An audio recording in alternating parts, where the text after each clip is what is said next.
Hola a todos, en este video vamos a resolver el ejercicio 47 en la página 290 del material, en la que se nos da una serie de datos y tenemos que calcular alguna magnitud relevante de un triángulo.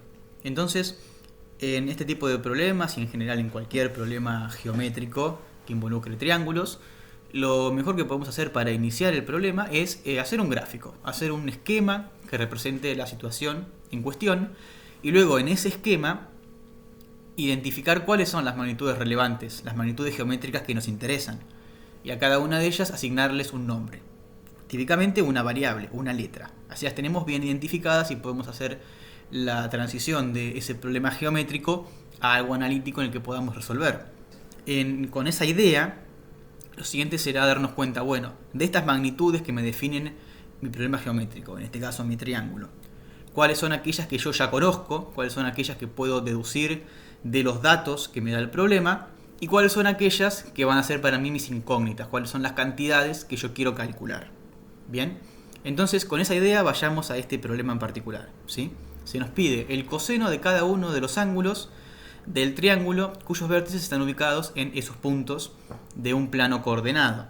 Para graficar la situación lo que hacemos es dibujar ese plano coordenado y ubicar los puntos que van a ser los vértices del triángulo. Entonces, ¿cómo se dibuja el triángulo? Uniendo los puntos con segmentos de líneas rectas.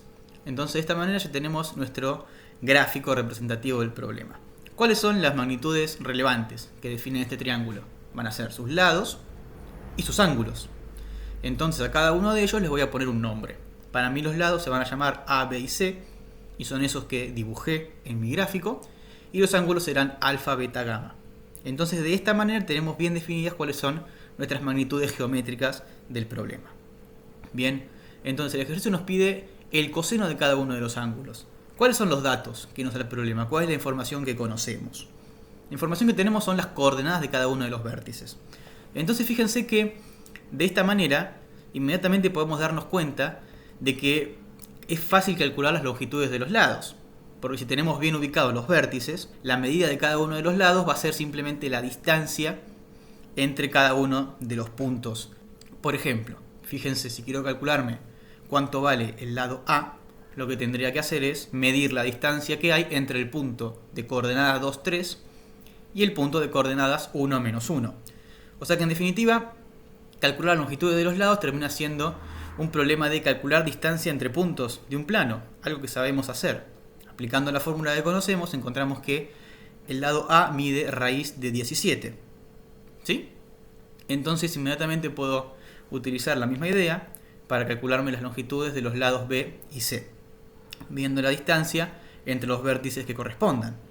Por lo tanto, el dato que tenemos, la información que conocemos, dado los datos del problema, son las longitudes de los tres lados. Bien, conocidas las longitudes de los lados, ¿cómo hacemos para calcular el coseno de cada uno de los ángulos? Fíjense que no sabemos nada respecto a cuánto mide cada uno de los ángulos.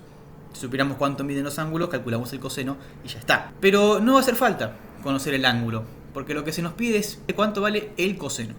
Entonces podemos pensar, en vez de buscar fórmulas que nos permitan calcular cuánto vale el ángulo, en vez de apuntar a conocer el ángulo, apuntar directamente a alguna relación entre los lados del triángulo y el coseno de cada uno de los ángulos. Y esa relación es exactamente la que nos da el teorema del coseno. Justamente el teorema del coseno relaciona la longitud de los lados del triángulo con el coseno de alguno de los ángulos, dependiendo de cómo estemos aplicando el teorema. Por ejemplo, si pensamos en el ángulo alfa, ¿cómo hacemos para calcular el coseno de alfa usando el teorema del coseno? Bueno, identificamos que el lado opuesto al ángulo alfa es ese que llamamos A. Entonces el teorema del coseno se va a escribir de la siguiente manera. Fíjense que lo clave para aplicar el teorema del coseno es simplemente eso, darnos cuenta de cuál es el lado opuesto a nuestro ángulo, y eso nos va a permitir escribir adecuadamente la fórmula del teorema del coseno.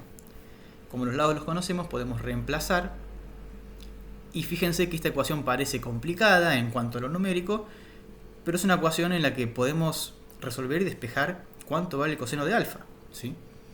Si resolvemos los cuadrados, nos da magnitudes numéricas, podemos agrupar todo a izquierda, despejar y encontrar que el coseno de alfa vale menos 1 sobre 2 raíz de 10. ¿Bien? Y ahí se acaba el problema, porque lo que nos pedía el ejercicio era justamente eso, cuánto vale el coseno de cada ángulo. Entonces el coseno de alfa mide lo que hemos calculado ahí.